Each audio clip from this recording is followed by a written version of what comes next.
Le MAG de l'environnement, c'est le magazine de la protection de l'environnement et du développement durable. Une coproduction des radios locales de l'Aude. Contact FM, Radio Balade, Radio Languedoc-Narbonneau, Radio Marseillette, RCF Pays d'Aude. Bonjour à toutes et à tous et bienvenue dans le MAG de l'environnement, le magazine dédié à l'environnement et au développement durable. Aujourd'hui, le magazine est animé par le projet de parc naturel régional des Corbières-Fenouillades. Au micro, ici Marina Bonetto, chargée de communication. Dans ce nouveau voyage audio, nous allons tenter de vous faire vivre une réelle immersion entre Corbières et Fenouillades sur le territoire du futur parc. Ce parc qui se compose de 2 départements, de l'Aude et des Pyrénées-Orientales, de 99 communes et de 7 intercommunalités qui ont décidé de co-construire ensemble un projet de territoire d'avenir. Au cours de cette émission, nous allons faire un voyage audio spécifiquement sur la biodiversité remarquable des Corbières et du Fenouillade, mais également sur les mesures de préservation du patrimoine naturel insolite, car il faut savoir que plus de 60% du territoire de projet de parc fait l'objet d'un classement en site Natura 2000, en zone naturelle d'intérêt écologique, faunistique et floristique, ou bien d'un arrêté de protection de biotope. Nous verrons également une espèce insolite qui niche dans les Corbières Fenouillades. Pour m'accompagner aujourd'hui, je suis avec Rémi Pescaille qui est chargé de mission Natura 2000 sur les sites Corbières occidentales et Corbières orientales. Dans le cadre de ces missions, il participe en ce moment, avec les autres agents Natura 2000 du projet de parc, à des prospections sur un oiseau dénommé le crabe à bec rouge. Bonjour Rémi et bienvenue dans le MAC de l'environnement sur les ondes de RCF Pays d'Aude. Bonjour Marina. Je vous propose dans un premier temps de mettre l'accent sur le dispositif européen Natura 2000 dont la gestion et l'animation est portée depuis 2017 par le projet de parc. Rémi, peux-tu un peu nous expliquer qu'est-ce que le dispositif Natura 2000 et quel est l'objectif de ce réseau ? Alors oui, le dispositif Natura 2000, du coup, c'est suite au sommet de la Terre, la conférence qui a eu lieu à Rio en 1992.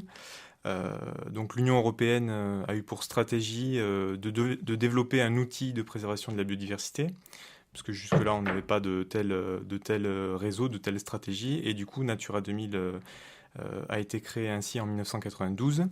Alors le réseau Natura 2000, c'est un réseau de sites naturels ou semi-naturels identifiés pour la rareté et ou la fragilité d'espèces, mais aussi d'habitats qu'ils abritent.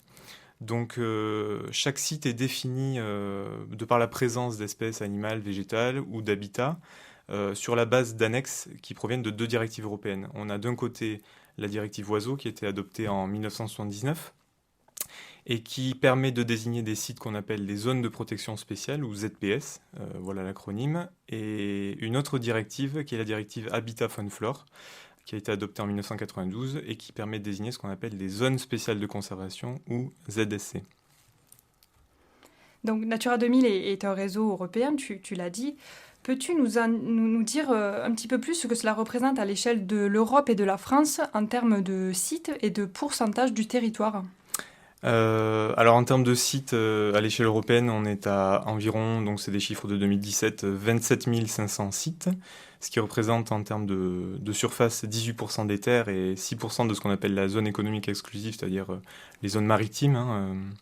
Et en France métropolitaine, on est à un peu moins de 1800 sites, dont 13% qui couvrent 13% du territoire métropolitain terrestre qui est recouvert par ces sites Natura 2000, 11% de la zone économique exclusive, sachant que le dispositif ne s'adapte pas aux DOM-TOM. Les DOM-TOM ne sont pas concernés par Natura 2000. Et plus précisément, à l'échelle de l'Aude, on est à 36 sites actuellement qui sont sur le département de l'Aude, et ça représente là par contre 40% du territoire. D'accord. Et sur le territoire du projet de parc naturel régional des Corbières-Fenouillades, combien y a-t-il de sites Natura 2000 ? Quels sont-ils et quelles sont les spécificités de chaque site ? Donc, comme tu l'as dit, depuis 2017, le projet de parc anime des sites Natura 2000. Ils sont au nombre de 6. Donc, on a 4 zones de protection spéciale, donc 4 zones à enjeu oiseaux, que sont les basses Corbières, Corbières occidentales, Corbières orientales et Hautes-Corbières. Et 2 zones spéciales de conservation, donc 2 ZSC, avec des zones à enjeu avec des espèces animales autres que les oiseaux, également des habitats dits d'intérêt communautaire, que sont la vallée de l'Orbieu et la vallée du Torgan. Donc les 5 sites, on va dire 100% au doigt, qui sont Corbières occidentales, orientales, Hautes-Corbières et vallée de l'Orbieu et vallée du Torgan, était anciennement animé par la communauté de communes région Lézinanes-Corbière-Minervois jusqu'en 2017. Tandis que la ZPS Basse-Corbière, qui est à cheval entre l'Aude et les Pyrénées-Orientales, était animée auparavant par le pays de la Vallée de la Glie.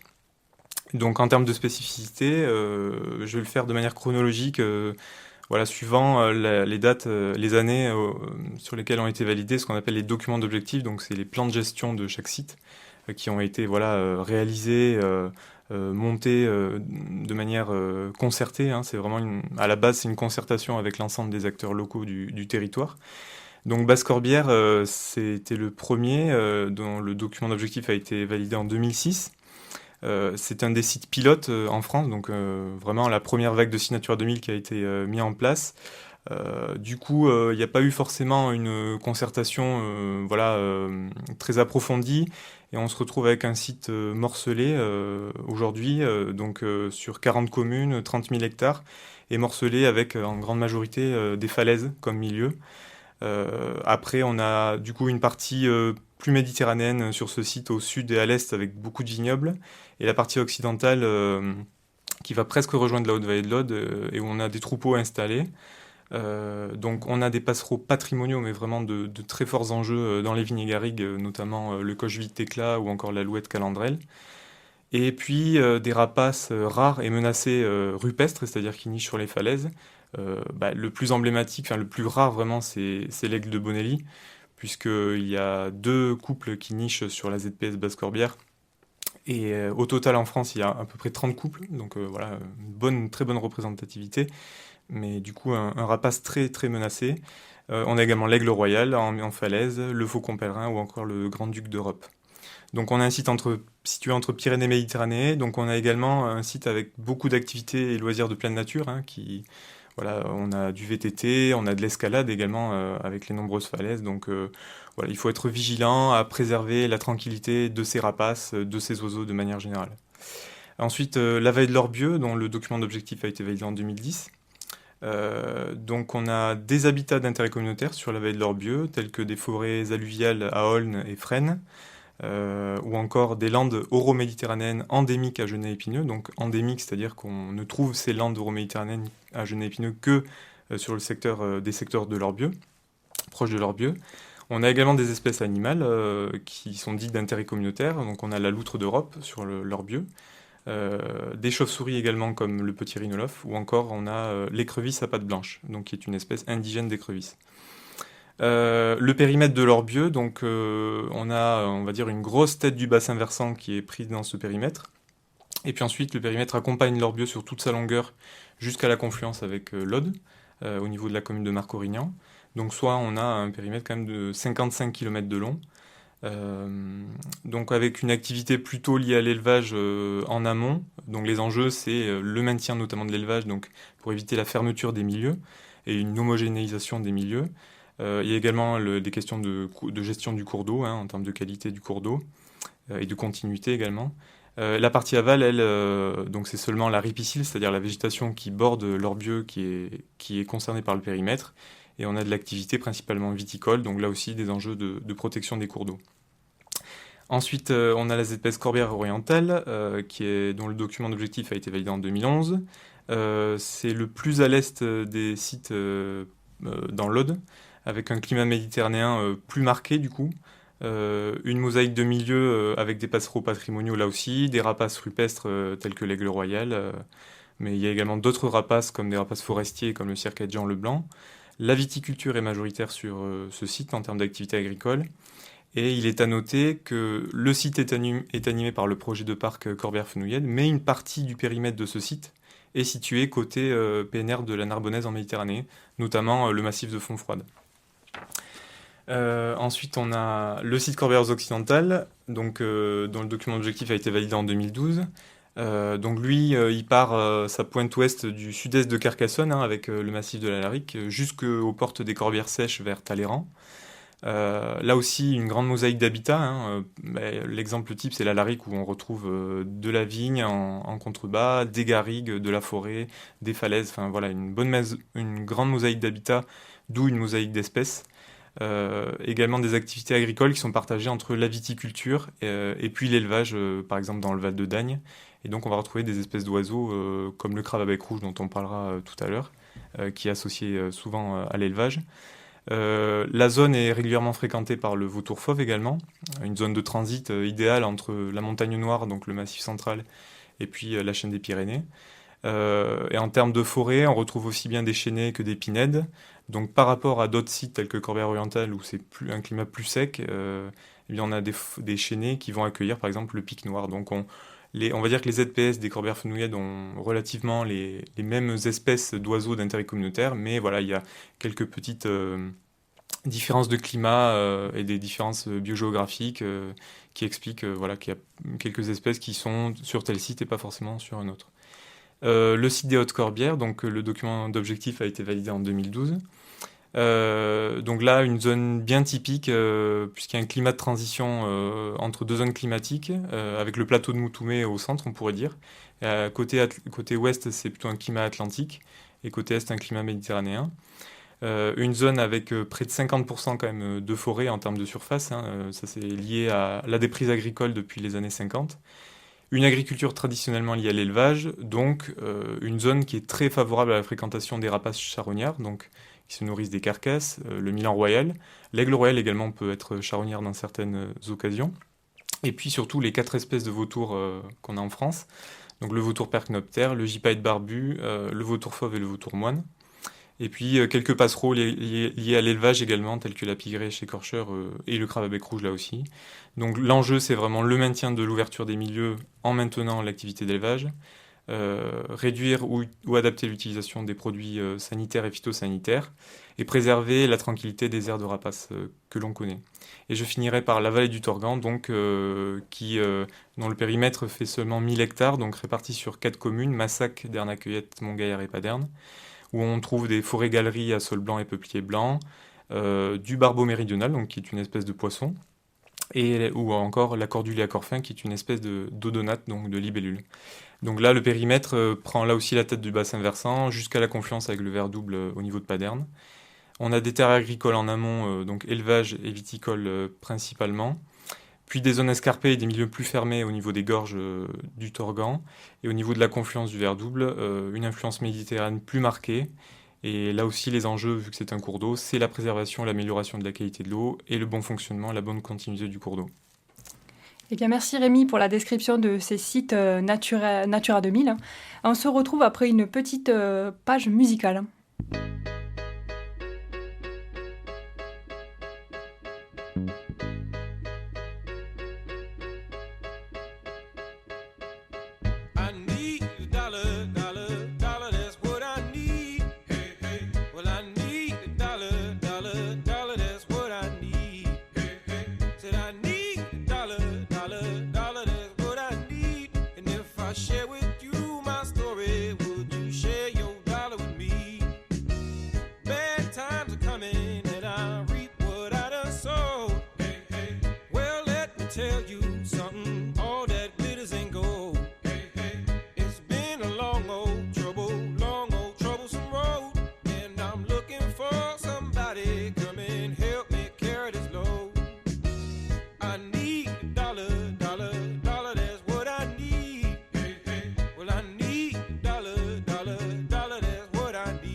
Vous êtes sur RCF Pays d'Aude, animé par le projet de parc naturel régional des Corbières-Fenouillèdes. Nous recevons Rémi Pescaille, qui est chargé de mission à Natura 2000 et qui nous parle d'une espèce qui niche dans les Corbières-Fenouillèdes, le crabe à bec rouge.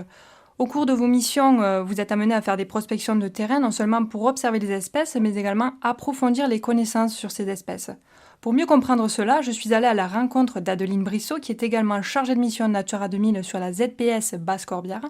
Je vous propose de partir en immersion sur le terrain pour une carte d'identité du crabe à bec rouge.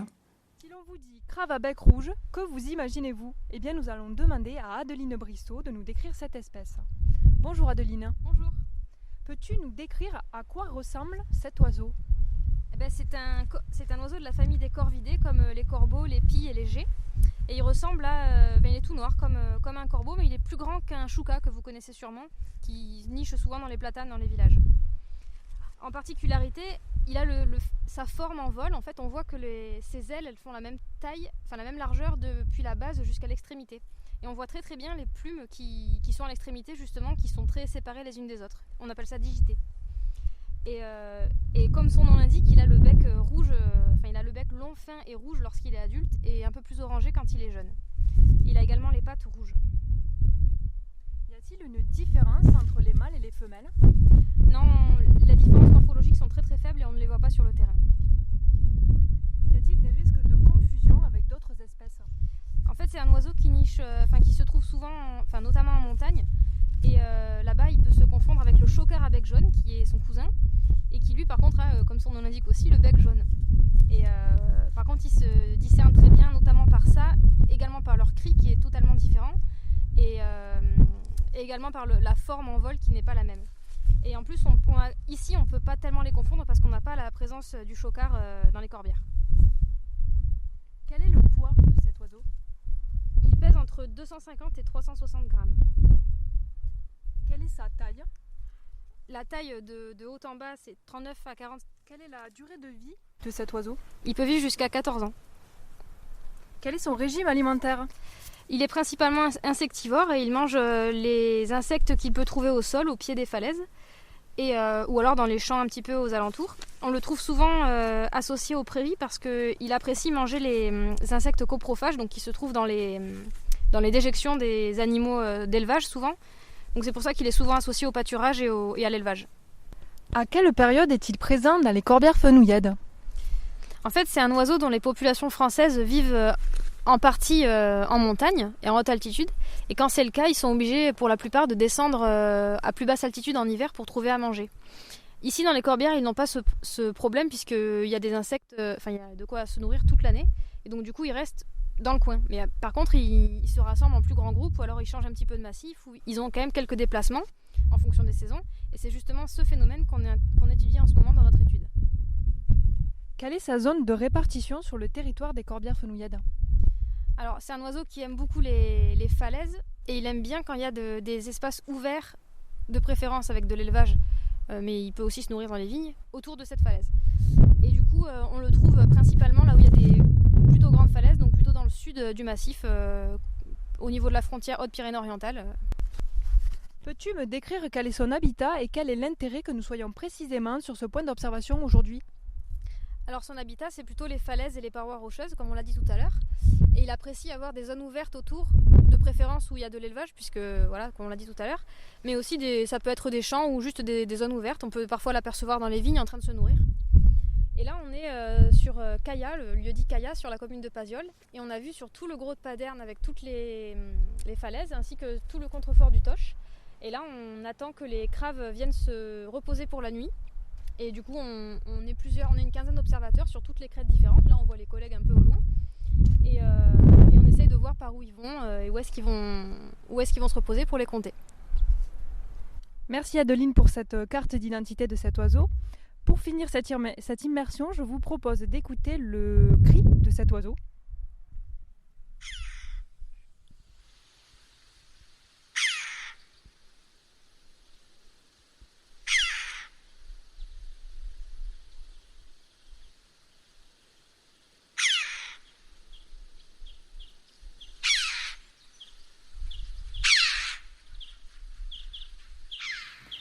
De retour en studio, Rémi, nous avons envie d'en savoir un petit peu plus sur les données qui ont été collectées ce jour-là. Pourrais-tu nous présenter un petit peu les résultats de ce comptage simultané ?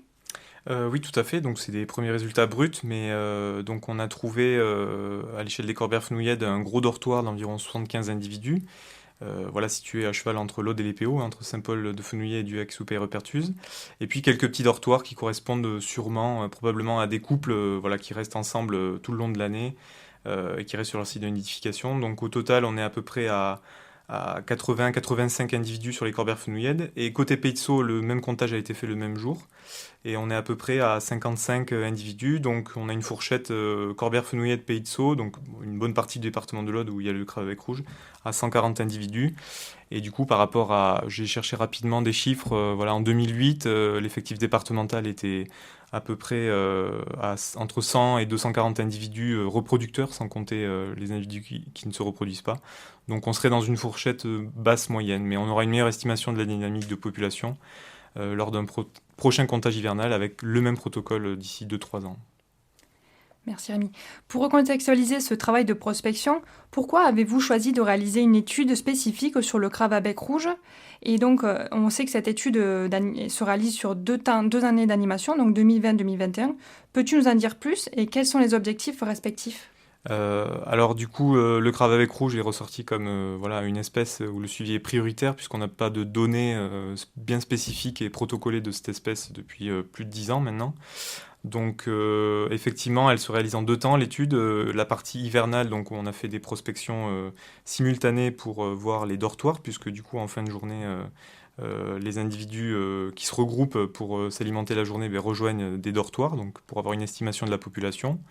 Et puis une deuxième partie qui se réalisera au printemps, où là on va se concentrer sur les couples, sur la reproduction, et réactualiser les chiffres en termes de couples reproducteurs sur les corbières fenouillèdes. Nous souhaiterions en savoir davantage sur la phase de terrain. Aussi, j'ai cru comprendre que la météo avait un réel impact sur ce travail de prospection.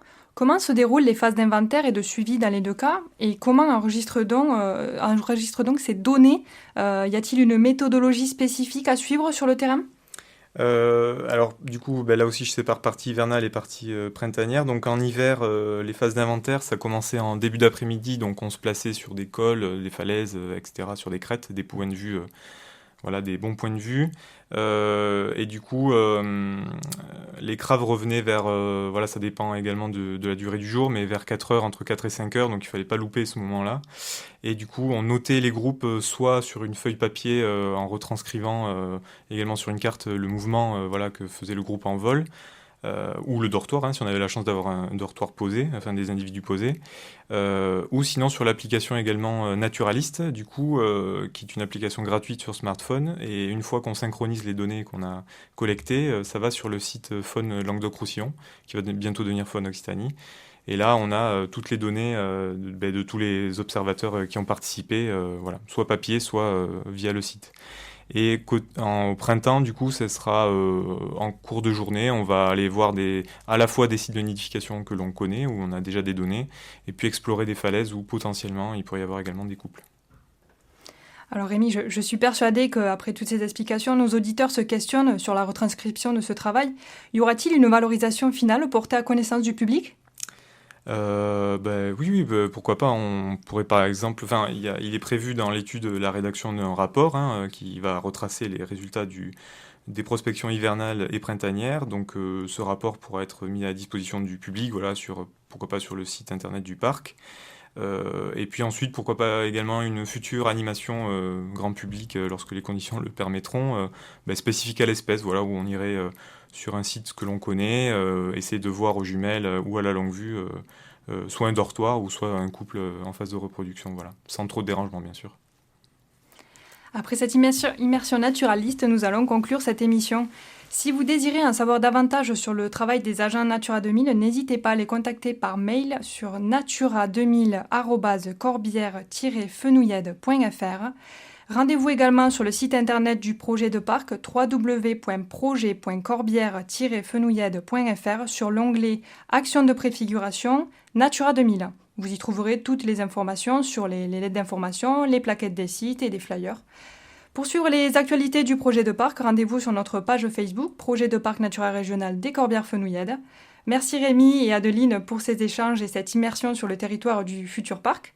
Merci à tous les auditeurs, merci RCF pour votre accueil et votre accompagnement technique qui vaut de l'or. Je vous souhaite une belle fin de journée et vous dis à bientôt pour de prochaines escapades en Corbières-Fenouillèdes. C'était Le Mag de l'Environnement, le magazine de la protection de l'environnement et du développement durable. Une coproduction des radios locales de l'Aude, Contact FM, Radio Balade, Radio Languedoc-Narbonneau, Radio Marseillette, RCF Pays d'Aude.